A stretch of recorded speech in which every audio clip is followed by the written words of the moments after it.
مزید ویڈیوز کے لیے ہمارے چینل ہاؤس آف اسلام کو سبسکرائب کرنا نہ بھولیے۔ شکریہ۔ فالآن باشروہن وابتغوا ما کتب اللہ لکم وکلوا واشربوا، اب سحری کا حکم آ گیا، وکلوا واشربوا حتی یتبین لکم الخیط الابیض من الخیط الاسود من الفجر، اور کھاتے رہو اور پیتے رہو یہاں تک کہ تمہارے لیے فجر کے وقت کے اعتبار سے سفید ڈوری سیاہ ڈوری سے بالکل علیحدہ ہو جائے۔ اصل میں اس کو بعض صحابہ نے تو سمجھا کہ یہ لغوی معنی اس کے لیے کہ آپ اپنے تکیے میں ایک سفید دھاگا رکھ لیا ایک کالا رکھ لیا، اور دیکھتے رہتے تھے جب یہ سفید اور کالا علیحدہ علیحدہ نظر آنے لگے تو پھر روزے کا رکھنے کا وقت شروع ہو چکا اور اب کھانا پینا بند کر دیا جائے۔ فرمایا گیا یہ مراد نہیں ہے، یہ جب پاؤں پھٹتی ہے تو اس کے اندر ایک سفید سی لکیر جو ہے افق کے اوپر آتی ہے، یہ ہے مراد کہ وہ جو سفید لکیر ہے وہ ظاہر ہو جائے اور وہ رات کے اختتام کا گویا کہ ایک اعلان اور علم بن جائے۔ تو وَكُلُوا وَاشْرَبُوا، اب اس کی جو ہے بڑی تاکید کی گئی ہے، تَسَحَّرُوا فَإِنَّ فِي السَّحُورِ بَرَكَةٌ، سحری ضرور کیا کرو، اور یہ در حقیقت برکت کا ذریعہ ہے۔ یہ بھی آپ نے فرمایا ہمارے اور یہود کے روزے کے مابین جو فرق ہے وہ سحری ہے۔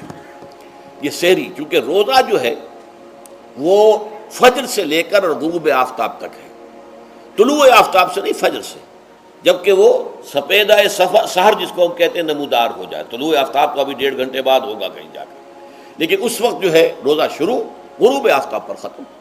اس حوالے سے اس سے پہلے کھانا پینا، اور اس میں بھی فرمایا گیا کہ بعض لوگ بہت زیادہ احتیاط کرتے ہیں، وہ صحیح نہیں ہے، اس لیے کہ فجر کے لیے اذان جب دیتے تھے تو اس میں بعض حضرات ذرا جلدی کرتے تھے۔ حضور نے فرمایا کہ نہیں، دیکھو یہ ذرا جلدی کر دیتے ہیں، اگر تم میں سے کسی کے ہاتھ میں پیالہ ہے، ابھی وہ کچھ کھا رہا ہے، اذان ہو گئی ہے، تو وہ اپنا پیالہ پورا کر لے۔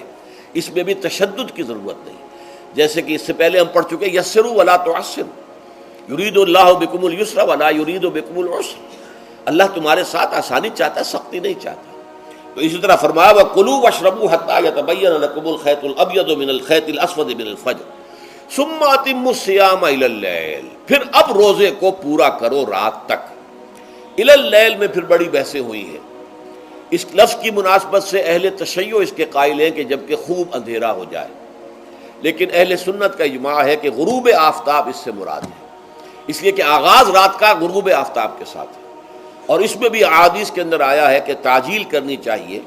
بعض لوگ وہی جو میں نے عرض کیا کہ تقویٰ کے تحت جو ہے، جیسے کہ سفر میں بھی روزے رکھتے ہیں، یا 104 بخار کے درجے میں بھی وہ روزہ قضا کرنے کو تیار نہیں ہوتے، ایسے ہی وہ تاخیر کرتے ہیں اپنے تقوی کے حساب سے، کہیں ایسا نہ ہو، کوئی غلطی نہ ہو جائے، کہیں یہ نہ ہو جائے، کہیں وہ نہ ہو جائے، تو پھر اس کے اندر وہ افطار میں، تو آپ نے فرمایا کہ قوم جو ہے اسی وقت صحیح رہے گی جبکہ وہ افطار میں عجلت سے کام لے، یعنی سحری کے اندر بہت زیادہ جلدی کرنے کی ضرورت نہیں، اگر اذان ہو رہی ہے اس کے دوران بھی اگر کچھ کھا پی رہے ہو تو کھا پی لو، مکمل کر لو۔